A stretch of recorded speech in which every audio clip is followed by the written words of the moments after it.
Well, good evening. Welcome to our New Year, New You workshop series.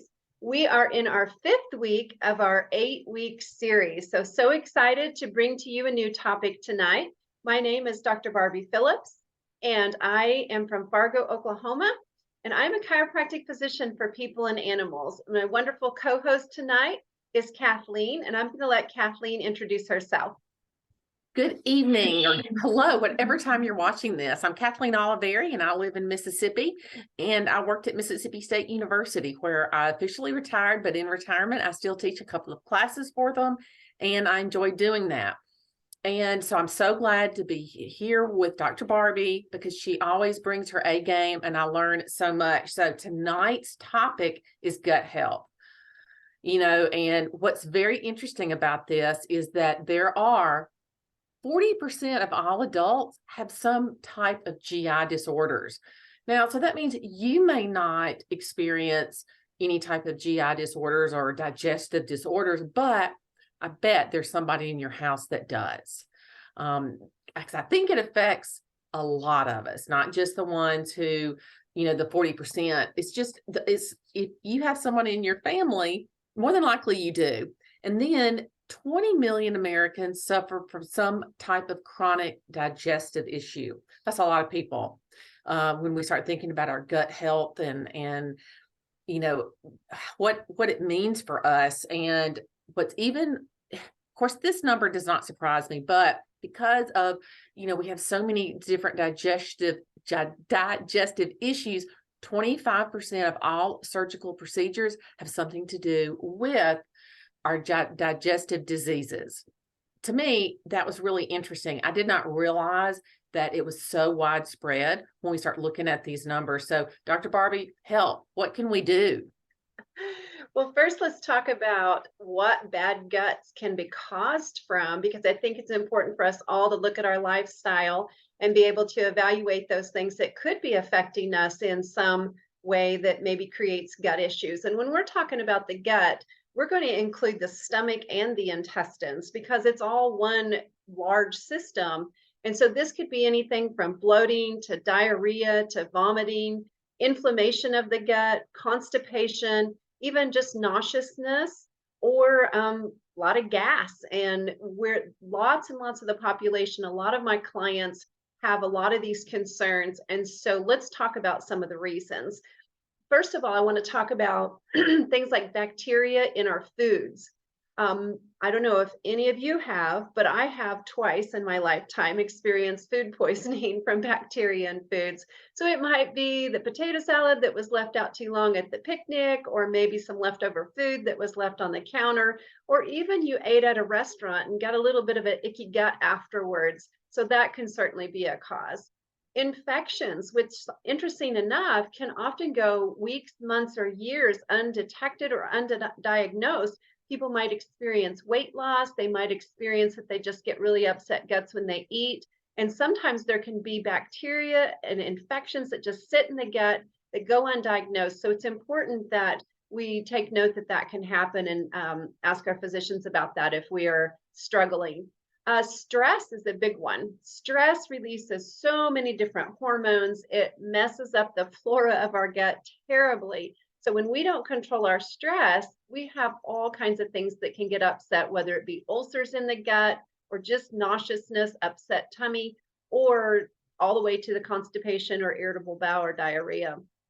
Some medications. This is something I see very, very commonly. Medications that don't agree with a person can upset their gut and even cause really bad constipation, to where I've even known some people that go to the emergency room because they haven't been able to use the bathroom, and it related back to some type of pain medication is the most common thing. So if you happen to be having an issue and you are taking some form of medication like that, then talk to your physician about the possibility of those side effects. Eating nuts, that is a really big culprit. As we get older, it is very interesting that sometimes we can't digest foods that we used to when we were younger, and that can be disappointing for our choices in foods. Nuts are a big culprit. They don't break down, digest well enough, and they can cause a lot of gut and bowel issues. Medical conditions, whether it be colitis, Crohn's, irritable bowels, or the ulcers that we mentioned before. Any of these medical conditions can cause chronic gut upset. Fried foods, going through the drive-through, chips, greasy burgers, citrus fruits, artificial sweeteners. Big ones that are used now are erythritol and sorbitol, and they actually can cause blasting diarrhea. And it is no fun. Telling you from experience, I cannot eat those. Beans sometimes are not digested well, and even cabbage. Fructose that's added to foods and spicy foods are all big culprits.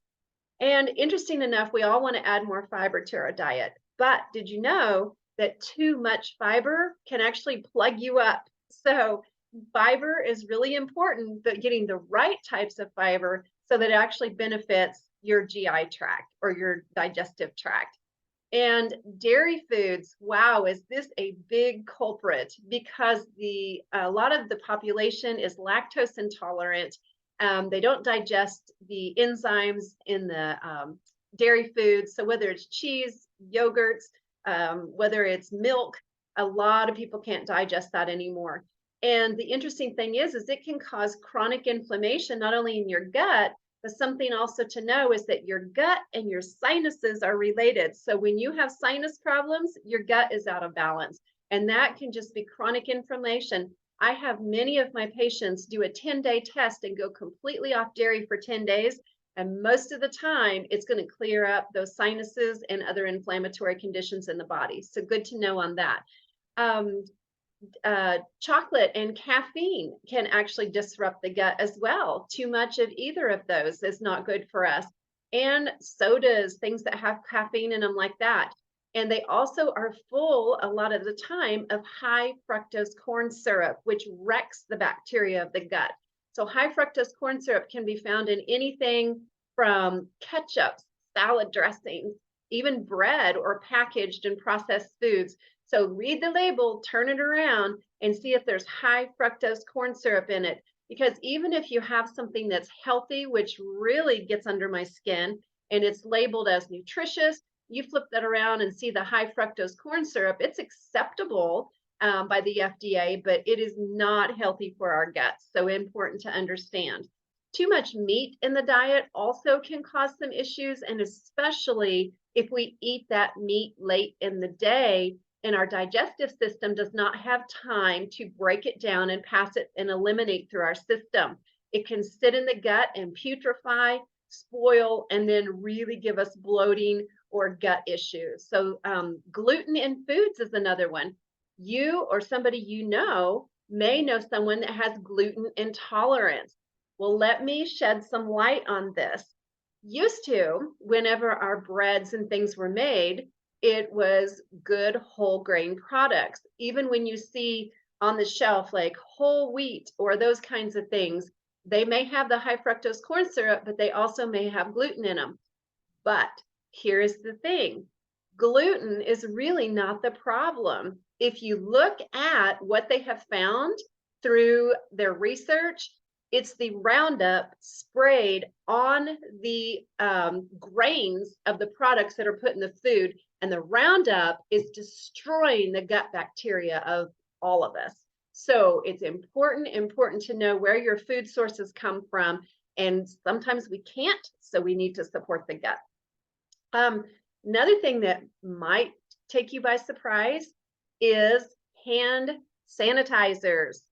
Hand sanitizers are everywhere. You go into Walmart, you put hand sanitizer on. You go into a doctor's office, people carry them with her all the time. We've gotten so, in the last few years since COVID, we hand sanitize and sanitize everything. Well, guess what? It destroys your gut microbes, the good and the bad. And so it is tearing up people's guts. And I mark my words, in the next 5 to 10 years, we are going to have lots of Crohn's, irritable bowel, other gut flora issues because people's microbiome or the enzymes, the microorganisms that live in the gut are absolutely getting destroyed by these hand sanitizers. So very important to understand that as well. So we list all those things. Now, what can we do about it? let's start out with number one on my list, which is let's decrease greasy and fried foods and fast foods, things that are actually causing this imbalance in our gut. We have choices. Let's make healthy ones.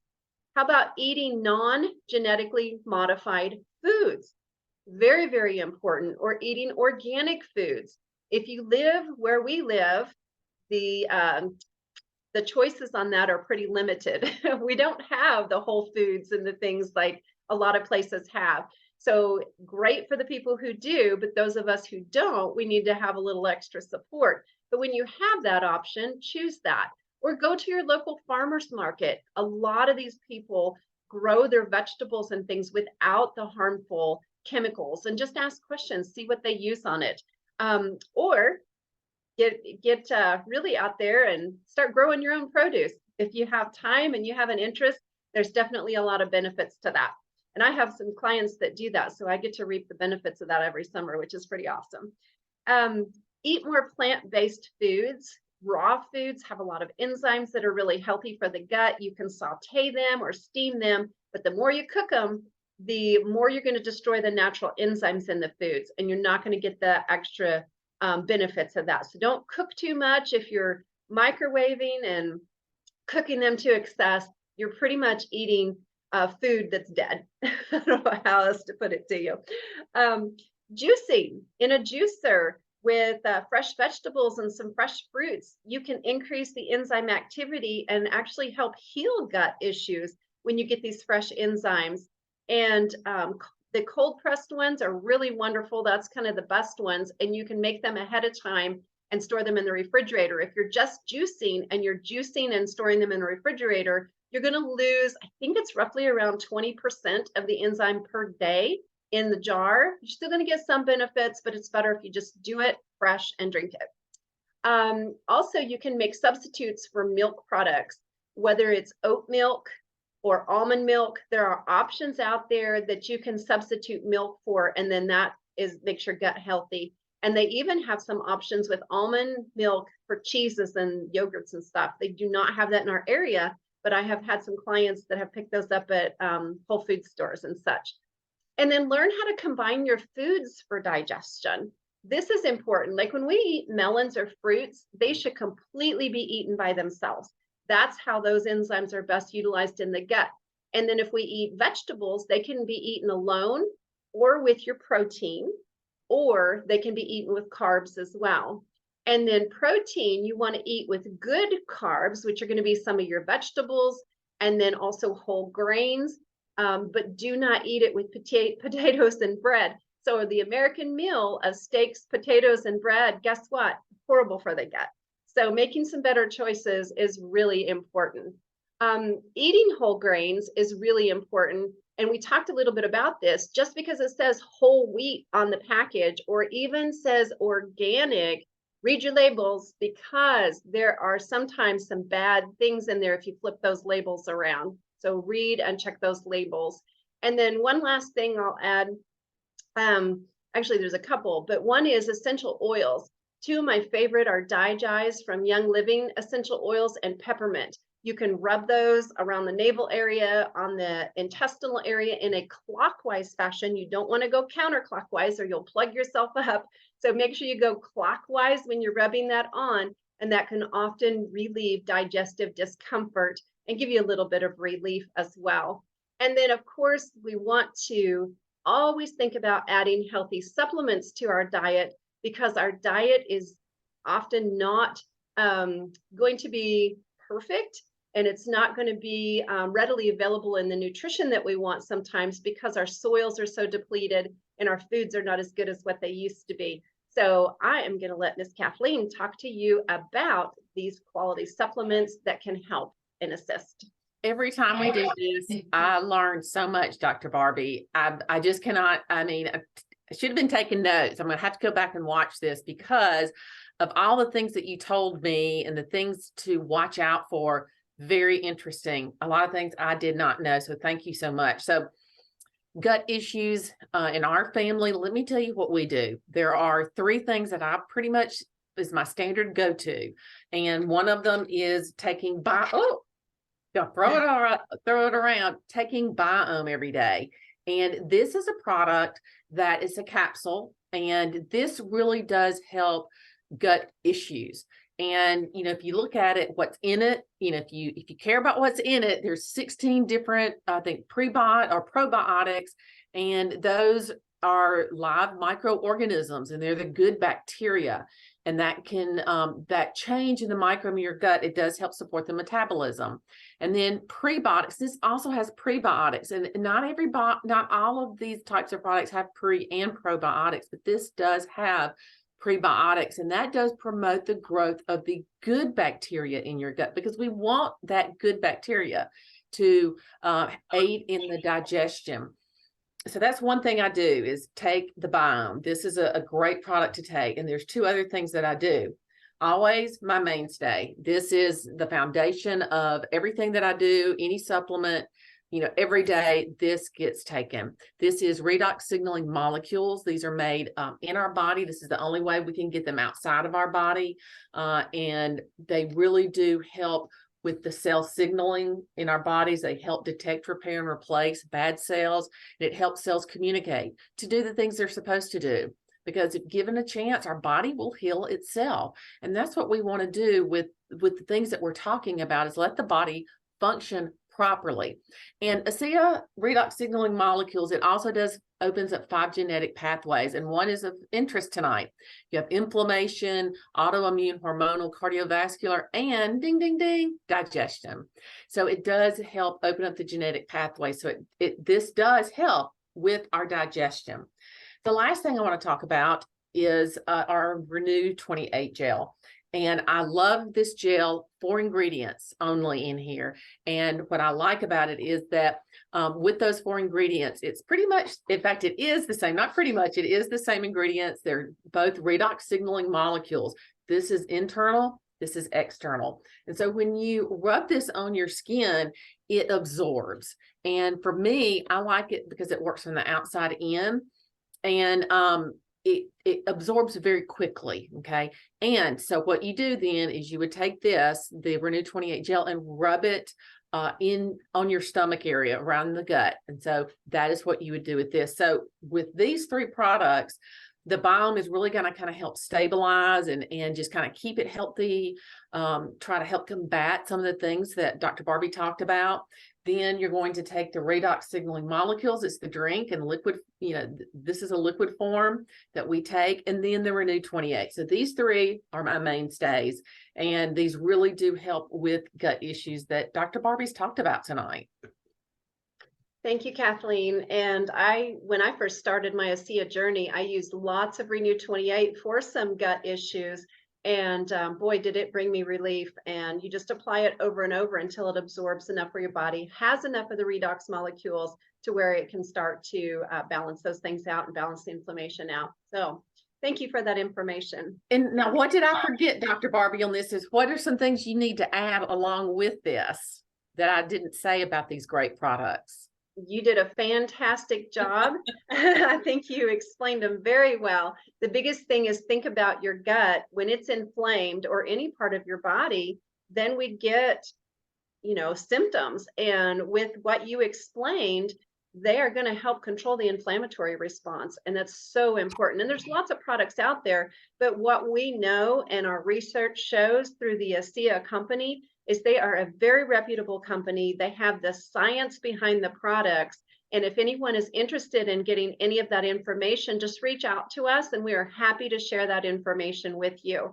Also, if you're looking for where to get the products, you contact either myself or Kathleen, and we can help you. We can guide you through your journey, because it does take a little bit of coaching to use the products correctly. And we want you to succeed at better health with your gut health and all health. If you would like to contact us, the name of my office is Creation Chiropractic. These recordings will be on our Creation Chiropractic YouTube channel, or our phone number is 580-698-2852. And this video also is going to be posted on my personal Facebook page, and Kathleen, I'm sure yours. And do you have any other contact information that you want to share, Kathleen? Certainly contact Dr. Barbie. That's the number one thing to do. So if you're watching on my Facebook page, you can comment or message me. All right. Well, we thank you guys so much for being part of our workshop journey. We will be presenting next Tuesday our next topic, which is going to be anti-aging. So how many want to know about how to turn the aging clock back? So we're going to talk about that next week. We hope you will join us. Have a great night and God bless.